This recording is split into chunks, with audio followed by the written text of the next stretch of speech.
Hey, what's up my Dragon Legion? How you all been? Stellar Dragoons. Today, what can we do in our CardFight Vanguard deck profile of my current deck update of my current Kagero, the Legend, the Great deck profile. Now, this is a deck I've been really liking into quite a bit. It is not my favorite deck of all time. Currently, the X Kagero is my current favorite. But if I did have a second favorite Kagero right now, currently, this would be this profile right here. And I'm really enjoying this deck right here. It is definitely lots of fun. I can definitely do a lot of cool things here and there. I definitely like the fact how it definitely has a Legion mechanic to back it up, just in case the Strider mechanic doesn't go off. But I also love the fact that mostly going for using the utility ability of using Legend to get either an extra Flame Dragon out of nowhere to your deck to your hand, or the fact that you can just, he literally becomes instant stride. Also, along with the fact that you have some really nice powerful stride units to back this card deck up a little bit. It's very board control, it's field control, hand control, and damage control. What more could you ask for a deck like this? I'm just really digging this deck all in general, and it's just lots of fun what you can do with this deck right here. So, with that being said, I'll be explaining to you all what how the deck profile currently is, and I'll be explaining to you all my tech choices of what I'm currently doing with the build right here as of right now. As usual, for those of you all who are just here the net deck, I did leave the deck list in the description down below for those of you all who are just here net deck. I only ask that you drop a like on your way out. It means a lot to me. It's very appreciative. And with that being said, let's move on straight into the deck profile right now, Shadow Dragoons. Alright, start off with the Forerunner. Start out with one copy of one Lizard Soldier Fargo. Currently, right now, he's definitely my main favorite right now for a Forerunner for this deck right here. As such, I like the fact that without counterblasting, he can go in your Vanguard Soul at any time as long as your Vanguard has word Overlord. So right off the bat, that gives you free soul building because you are playing cards that require soul blasting to do stuff right here. And when he goes and soul your Vanguard, he also gives your Vanguard the ability of every time that your Vanguard's attack is a hit, you can retire in your opponent's rear guards at any time. And what's really nice about this card is that you have abilities where you restand your Vanguard quite a bit, so you will not miss out any great opportunities where you will go off with this card very often. And that's the thing that's nice about this card right here is that when you soul blast him, when he's in the soul your Vanguard, and then when you put him back in your deck, because the Legion, for example, and then you draw into him, you either have an extra 10k shield to block off some attacks, or you can potentially call him to the field and reuse his ability again, which is just ridiculous. You can do with this deck right here. So yeah, and that's the Forerunner right here. So now for the triggers, we have the obvious 4 heals. No explanation needed the heals. And if you've been watching my profiles ever since I went into the X, you pretty much might know what my trigger lineup is pretty much from a mile away. Still playing the 8 criticals. Ooh, let me scoot them. There we go. Still playing 8 criticals and 4 draw lineup here. This is a heavy duty aggressive deck, so you definitely want to be able to hit that damage as much as you possibly can. We'll also have the draw power, so you can draw into some stuff and have some resources draw into your resources. And Gatling Claw Dragon is just nice in general because you can counterblast 1, put him to soul your Vanguard. So again, it's more soul building in order to just retire a grade 0. So this gives you some nice options for early retirement if you really need to get rid of that annoying Forerunner that you don't want your opponent to have early access to the game. So that right there was the triggers. Now for the grade 1s. We have 4 Protect Orb Dragons. Can't go wrong with this guy right here. Perfect guard that says that when he's guarding, if you have another one drop zone, unflipped damage. Very helpful with this deck right here. Helps the deck get some synergy going, and it gives the deck a little bit more, of course, protection, which is what all perfect guards do for all decks. But also gives the deck a little bit of unflip options, just because having an option to unflip cards is always really good, even in today's game. Next up, we have 4 copies of Nouvalle Vauge Dragon. Nothing really special other than being your stride enabler. Nothing really can go wrong with this. And then next up, we play 4 copies of Lizard General Conro. This card, I love this card in this deck right here. When he's called to rearguard circle, choose a grade 3 from hand and reveal it. When his units place a rearguard circle, you may do so. If you do, add any card from deck to your hand as the word Overlord, and then all you have to do is put a card afterwards. Also, when you go off with that ability, you can Also, he also has ability. You can retire this unit to give your Vanguard the ability. As long as your Vanguard has Overlord, you can give your Vanguard the ability of whenever this unit attacks, you may unflip 2 damage, which is a very huge, powerful ability because most Overlords have abilities where they can attack twice at least. So if you attack these twice, you can potentially unflip 2 damage. And as for his ability, when you search out more Overlords, what's really nice about this card right here is that you can add more Overlords for more Stride Enabler plays. Let's say you don't want. Let's say you want this specific Overlord in your hand, you can have this specific Overlord, and you don't have to pitch a card you reveal, you can just pitch any card. So let's say you have a grade 3 that you know by fact you're never going to be able to use, you can just potentially pitch that grade 3 or draw a trigger if something like that happens, whatever card you need to leave, and you are playing cards that do allow you to Legion, so whatever you discard for the cost of this card doesn't really become that much of a big deal, as long as you're able to get back with your Legion play with it great. And last with the great ones, we have 2 copies of Spear of the Flame Dragon Tahr. This card is just really nice. I also like this card in general. His ability is GB1, Counter Blast 1, and Soul Blast 1. Choose up to one of your other units, and that unit until end of turn gets this following ability. It'll gain 4,000 of power, and when this unit attacks a Vanguard, look at the top 5 cards of top of your deck. Search up to 1 grade 3 or greater Flame Dragon from among them. Reveal to your opponent and put it into your hand and shuffle your deck. So what's really nice about this card is that you can activate this ability during any time your call phase. So and it doesn't say you have to pick only. You don't have to pick only the Vanguard. You can pick a Vanguard and a Rear Guard to have this ability. So let's say you have Nahalam and you have Overlord the Legend and his ability, and you activate this Legend skill, so he gets his grade 4 ability as such. When you use this card on your Legend, you can use the Legend's ability twice. You can use the Legend when he attacks twice, potentially get up to 2 grade 3s with this guy's ability, and then when your Nahalam takes a swing at him, your Nahalam can get the ability of look at the top 5 cards of your deck and potentially get a grade 3 among them, so it gives you more Stride Enabler abilities, and of course it gives you more Overlord access when you need more Overlord access plays. So this card is definitely very nice for those occasions right here. And that is it for the grade 1s. Now for the grade 2s, we have we have 4 copies of Emperor Dragon Knight Nahalam. Probably one of the more major great support for Overlord in general. GB1, if your Vanguard's Overlord, he'll have 2,000 power, I believe, during your turn only? Yes, during your turn, he'll have 2,000 power. He'll gain 2,000 power. So your turn, he's 11, and your opponent's turn, he's 9. But what's really great about this card is that when your Vanguard swings, when your grade 4 greater Vanguard swings, he'll also gain 5,000 power. So your Legend also becomes grade 4 thanks to his skill. So when your Legend attacks twice after you activating the Legend skill, he'll become 21 right here. Or if you go into Ace, he'll become 21 then as well. But if you go into Stride, and that's it, and attack only once with Stride unit, he's still at least a 16 attacker, which is not bad. But this card will definitely be at its very best if your Vanguard attacks twice. And when your Vanguard attacks twice, by himself, this card becomes a mean red wrecking machine with a 21k by himself swinging at your opponent's Vanguard. And that's not even considering who's boosting him and what trigger power you'll give him when you get anything in your draft checks. So the Nahalam definitely becomes a very heavy-duty card to deal with, and he's just something that your opponent does not want to deal with. Next up, 4 copies of, in my opinion, the best Overlord support card in general.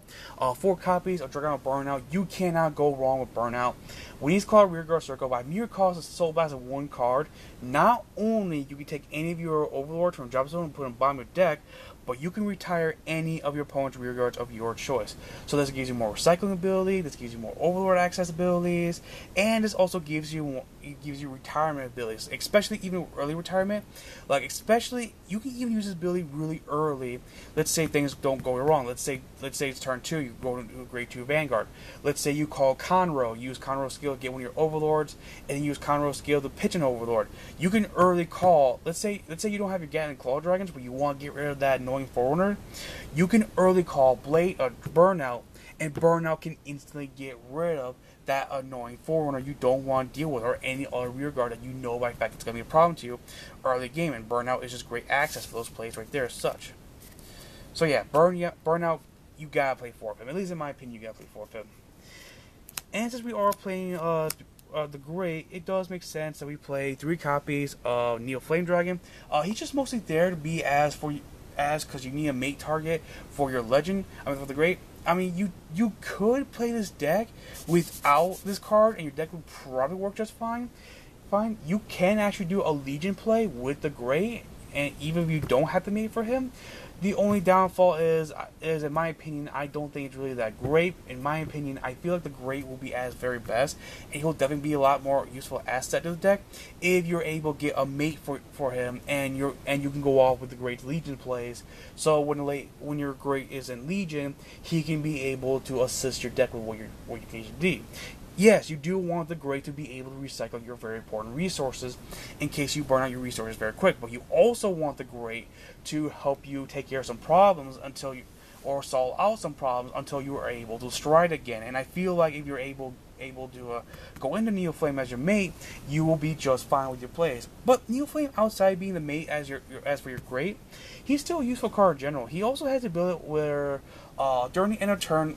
Till the end of turn, after this card has first been called, if a rear guard in front of him is retired, you can cast one to retire another rear guard in front of him. So, there are some really nice useful utility right there when he's definitely used right.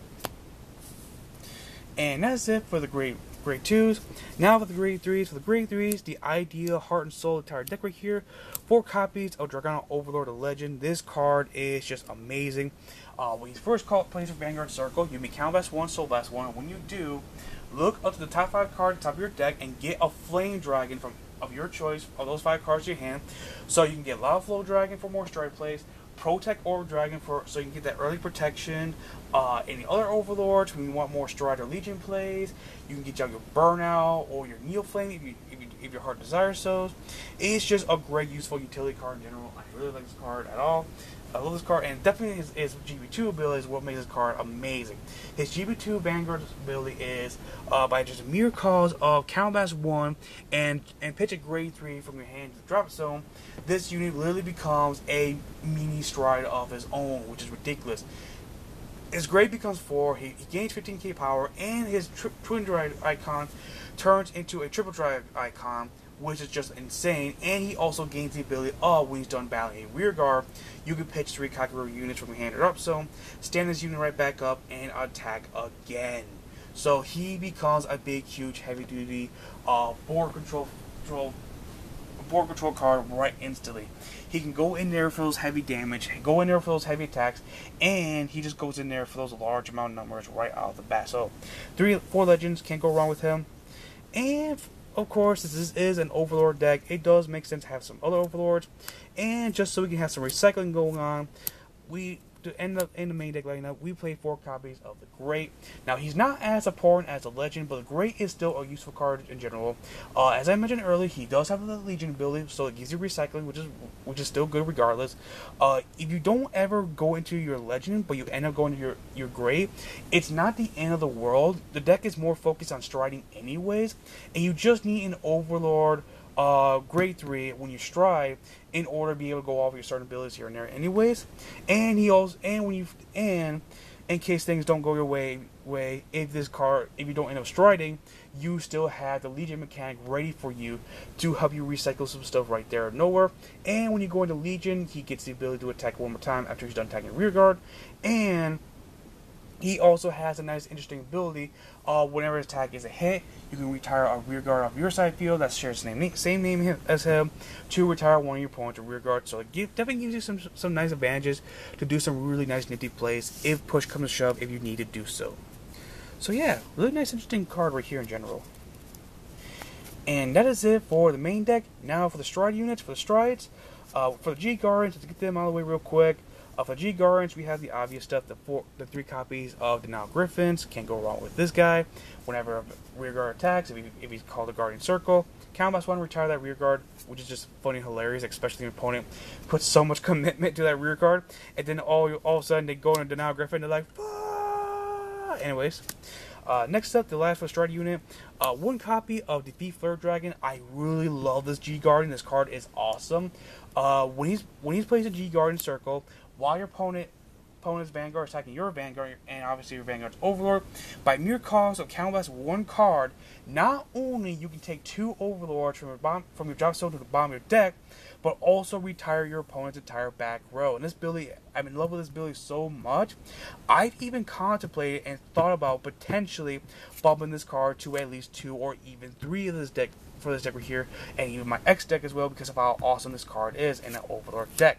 Not only this gives you heavy retirement ability, this gives you recycling ability, and what's really nice about this card is that now within there are those Stride Vanguards that do require that specific back row unit, and this retires that back row unit, so that way you will have a much easier time blocking off your opponent's attacks. Like if you have the good amount of cards in hand when you're blocking with this card right here, all you need is those very few amount of cards, and you should be just fine after blocking with this card, which is just ridiculous what you can do with him. And now for the rest of Stride units, we have where is it? Okay, false alarm. Now for the rest of Stride units, for the rest Strides, we have 2 Vortex Desires. It's a good card in general, but I have thought about kind of 1 copy of him, because there are ways you can utilize his ability without using a second copy of him, so I might take him out. Take one of these out just so I can put in something else. I'm not really 100% sure what I'll put in yet. I'll have to ponder on it, but it's still a useful card in general. When you do use the ability to unflip a card and his attack becomes hit, you can retire 2. Nothing really too big about him. Still a good card in general. Really like him. And then next up, we play 4 copies of Dragonic Blademaster Tratin. This card is just insane.